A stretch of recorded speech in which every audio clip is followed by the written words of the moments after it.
man's life is what his thoughts make of it. Disraeli said this, "Everything comes if a man will only wait. I've brought myself by long meditation to the conviction that a human being with a settled purpose must accomplish it, and that nothing can resist a will that will stake even existence for its fulfillment." Ralph Waldo Emerson said this, "A man is what he thinks about all day long."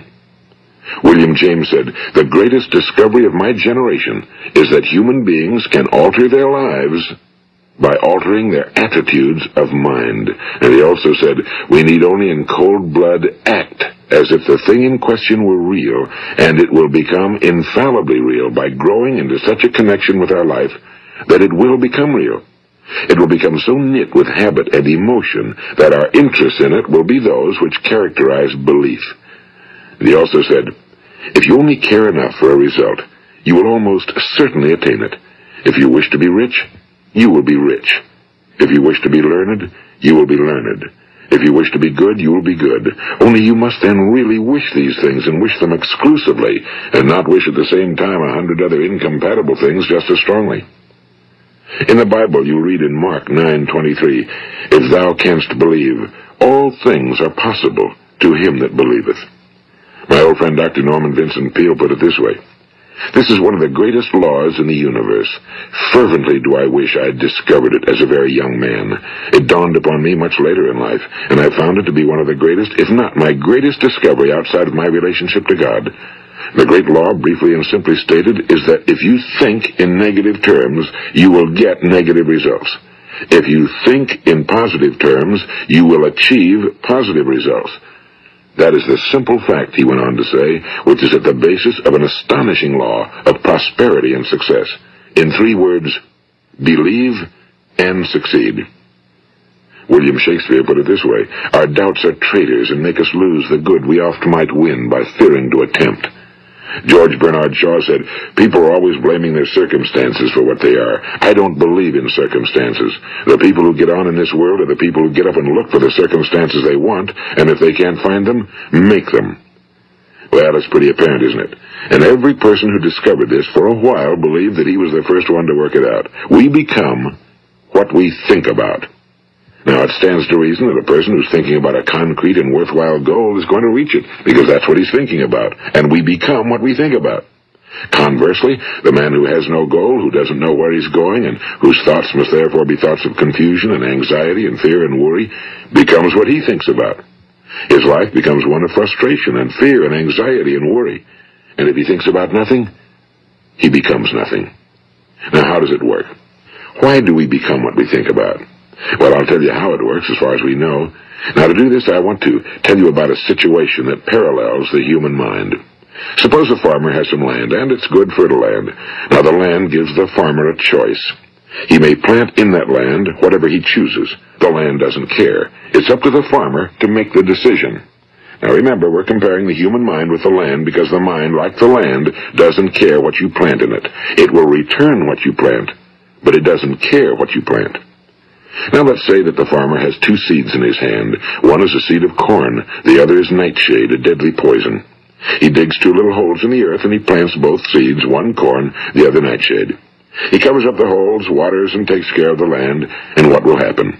Invariably, the land will return what's planted. As it's written in the Bible, as ye sow, so shall ye reap. Now remember, the land doesn't care. It'll return poison in just as wonderful abundance as it will corn. So up come the 2 plants, one corn, one poison. Now, the human mind is far more fertile, far more incredible and mysterious than the land, but it works the same way. It doesn't care what we plant. Success, failure. A concrete, worthwhile goal, or confusion. Misunderstanding, fear, anxiety, and so on. But what we plant, it must return to us. You see, the human mind is the last great unexplored continent on Earth. It contains riches beyond our wildest dreams. It will return anything we want to plant. Now, you might say, well, if that's true, why don't people use their minds more? Well, I think they figured out an answer to that one, too. Our mind comes as standard equipment at birth. It's free, and things that are given to us for nothing we place little value on. Things that we pay money for, we value. The paradox is that exactly the reverse is true. Everything that's really worthwhile in life came to us free. Our minds, our souls, our bodies, our hopes, our dreams, our ambitions, our intelligence, our love of family and children and friends and country, all these priceless possessions are free. But the things that cost us money are actually very cheap and can be replaced at any time. A good man can be completely wiped out and make another fortune. He can do that several times. Even if our home burns down, we can rebuild it. But the things we got for nothing, we can never replace. The human mind isn't used because we take it for granted. Familiarity breeds contempt. It can do any kind of job we assign to it, but generally speaking, we use it for little jobs instead of big, important ones. Universities have proved that most of us are operating on about 10% or less of our abilities. So decide now, what is it you want? Plant your goal in your mind. It's the most important decision you ever make in your entire life. What is it you want? Do you want to be an outstanding salesman? A better worker at your particular job? Do you want to go places in your company? In your community? Do you want to get rich? All you've got to do is plant that seed in your mind, care for it, work steadily toward your goal, and it will become a reality.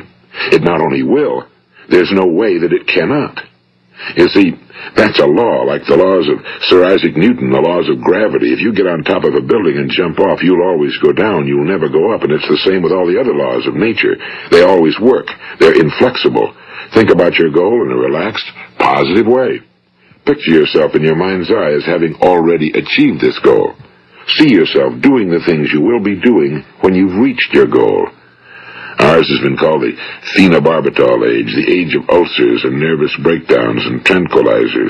At a time when medical research has raised us to a new plateau of good health and longevity, far too many of us worry ourselves into an early grave trying to cope with things in our own little personal ways without learning a few great laws that will take care of everything for us. These things we bring on ourselves through our habitual way of thinking. Every one of us is the sum total of his own thoughts. He is where he is because that's exactly where he really wants to be, whether he'll admit that or not. Each of us must live off the fruit of his thoughts in the future, because what you think today and tomorrow, next month and next year, will mold your life and determine your future. You're guided by your mind. I remember one time I was driving through eastern Arizona, and I saw one of those giant earth-moving machines roaring along the road at about 35 miles an hour with what looked like 30 tons of dirt in it. A tremendous, incredible machine. And there was a little man perched way up on top with the wheel in his hands, guiding it. And as I drove along, I was struck by the similarity of that machine to the human mind. Just suppose you're sitting at the controls of such a vast source of energy. Are you going to sit back and fold your